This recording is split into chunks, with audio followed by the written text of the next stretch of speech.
Hi, this is David Hillier here, and I'm going to give you a video on the cost of equity capital. This is the first of several videos relating to the cost of capital for a company, and you use the cost of capital to discount cash flows arising from projects that the company will invest in the future. So we're on a journey from the cost of equity all the way through to a concept called the weighted average cost of capital. And that is the cost of capital that you should be using. That is the discount rate that you should be using in any capital budgeting analysis. So let's start off, and we'll go for the most simple example just now. And we're going to look at a company that has no debt.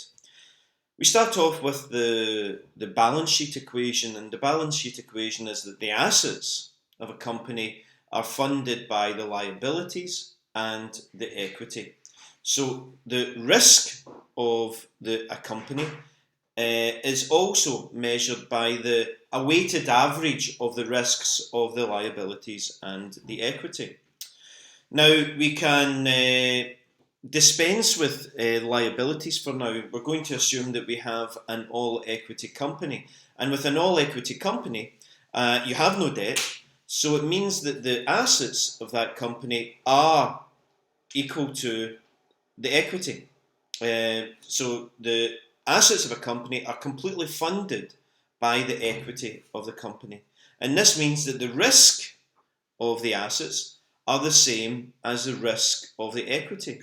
So we're going to assume in this video that there is no debt in companies, and so when we talk about the cost of capital of a firm, we're having to calculate the cost of equity.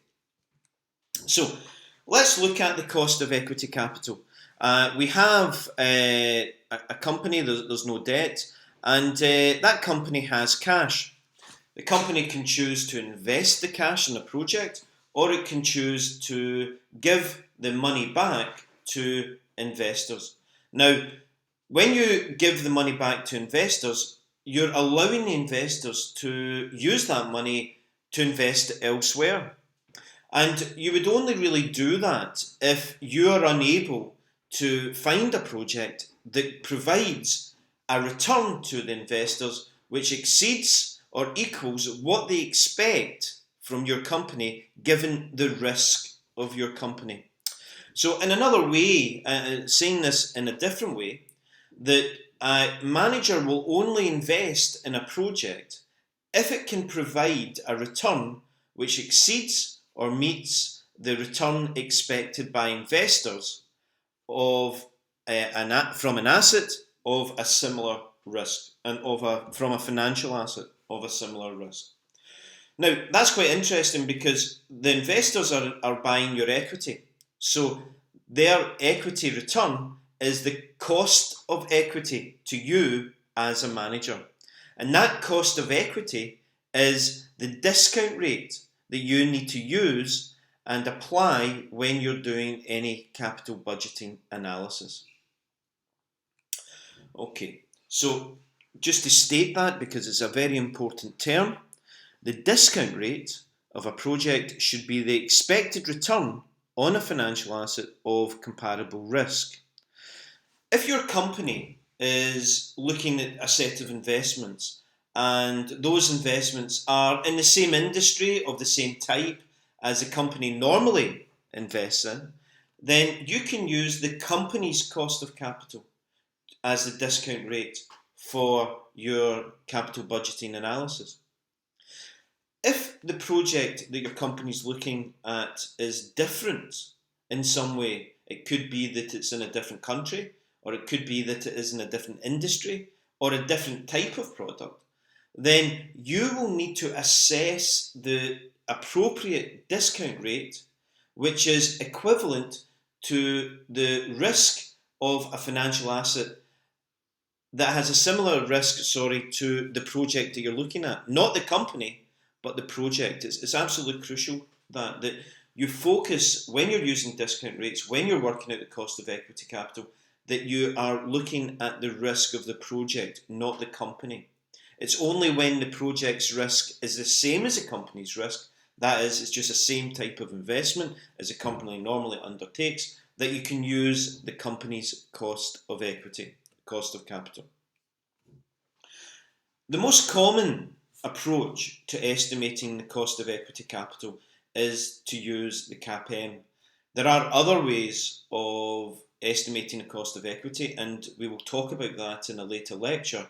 But for now, let's just focus on the CAPM. The CAPM gives you an estimate of the expected return on an equity. It has three different components. It's got the risk-free rate, and that's the rate that you would get on a government security. It has the systematic risk, which is the beta of the company's equity, and you have the market risk premium. The market risk premium is the difference between the risk-free rate and the return on the market that you expect to get. So let's recap then.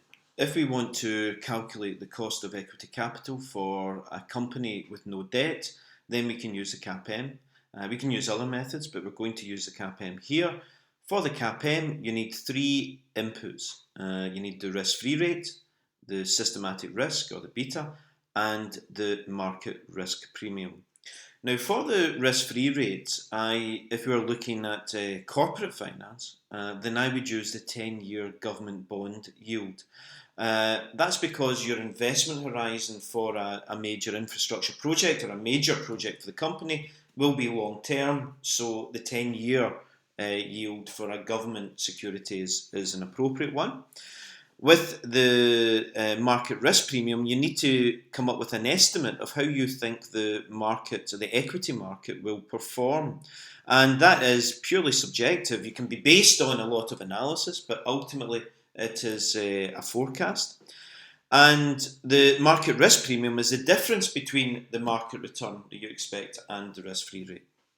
The third thing is the company beta. You could calculate it yourself, or you could go to a website such as ft.com or Reuters or Yahoo Finance and just collect that data from there.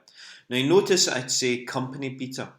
That is because since there is no debt, the company beta is the equity beta. If you've got debt in the capital structure of a company, you can't say that because the company beta will be a weighted average of the betas on debt and on equity. And I do cover that in a later video. So let's look at an example here, and we're going to use the French bank, Societe Generale. So this is a French company. It's listed in Paris. That's where you can see the name here, the PAR. I took this at March the 16th, 2015, 8:45 in the morning. And we can see for this company that we have a beta of 2.2. And we'll use that in our estimate. The next thing is the risk-free rate. So let's just assume, well, it's a French company, so we're going to look at France. And you can see from France, the yield on French 10-year government bonds is 0.44. So we're going to use that as a risk-free rate. And we're going to assume a market risk premium of 5.2. So three main inputs. There's the beta of 2.2. There's the risk-free rate of 0.44. And there's a market risk premium of 5.2. And we're assuming that the company is 100% equity finance. That's an assumption. It's not true in practice, but for this example, we're assuming that. So, how do we calculate it? Well, it's just CAPM. So it's the risk-free rate plus the beta times the market risk premium, and we get a value of 11.88%. So that would be the cost of capital and the cost of equity for Societe Generale. We have two assumptions. The first assumption is that if we were going to use this for projects and to use it as a discount rate for cash flows that arising from a project, then the project would have the same risk as the company. And the second assumption, as I've already emphasised, is that the company is all equity financed. So let's now move from calculating the cost of equity to using the cost of equity as a discount rate in projects. And we're going to use one of the examples from the textbook. It's a company called CAPM. Now that company now is no longer exists from the time that I published this book. I will be updating it in a future issue. But at the time I wrote the book, CAPM, we're assuming it's an all-equity company, had a beta of 1.57. We're going to have a market risk premium of 9.5, and let's just assume that the risk-free rate is 5%. Now, since the company is all equity finance and we're using CAPM, then we can use those three inputs to find the cost of equity capital and the cost of capital for the company. So it's the risk-free rate plus the beta times the market risk premium.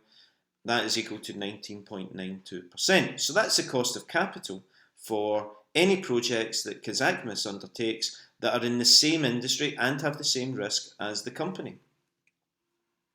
So let's assume that we have a company and we have a project. The project costs us £100. We have a discount rate of 19.92% as we calculated, and we have three different projects we want to consider. Now they're mutually exclusive, so we can only undertake one project. The company's beta is 1.57, and since this project is of the same risk as the company, it's the same type of activity as the company, then the project's beta will be 1.57. Now, each project have different cash flows, and we're only assuming a 1 year life to this. So you invest 100 this year, just now, and you get, for project A, 140 next year. Project B, it's 120, and project C is 110. So it's easy to calculate the internal rate of return here. That is just simply the 1 year return on investment. So for project A, it's just 40%. For project B, it's 20%, and for project C, it's 10%. Now, given our discount rate is 19.92%, that's the appropriate benchmark, then using the internal rate of return, we would accept A and B because their internal rate of return is greater than the threshold. We would not accept D. If we were to use this discount rate in net present value, then we see that the projects A and B have a positive net present value and project C has a negative net present value. So we would reject that. Now, what we did here is use the company's beta, the company's cost of capital, to estimate the net present value of projects. If the projects have different risk to the company, we could not use the company's cost of capital. We should use the project's cost of capital. And the way we would find that is by calculating the cost of capital on a company that has the same risk, or an equity that has the same risk as that project. But let's go back to this situation. So 3 projects, and we can graph this on, you've got this graph here where you've got the internal rate of return is on the y-axis, and you've got the risk of the company and the risk of the equity is on the x-axis. Now this is a security market line, so the risk-free rate is 5%. The risk of 1, a beta of 1 is equivalent to the risk of the market. And all projects, all appropriately priced projects should be on this line. So if it's above the line, then it means that you should undertake the project.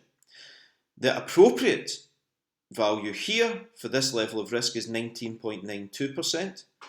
This value here is 20%, and this value here is 40%. It's above the line, so you should accept the project. If it's below the line, you should reject the project. And that is how we would assess whether we should undertake a project or not, by using the cost of equity of a company. And notice that the internal rate of return and the net present value here are consistent. The net present value being positive means that you would plot above the line. The net present value being negative means that you plot below the line. They all appear in this vertical because all the projects have the same risk. Okay, so hopefully that is a good introduction to using the cost of equity as the discount rate when a company has no debt. And in future videos, we'll expand this and to include times when you have debt in the capital structure of the company. Thank you very much.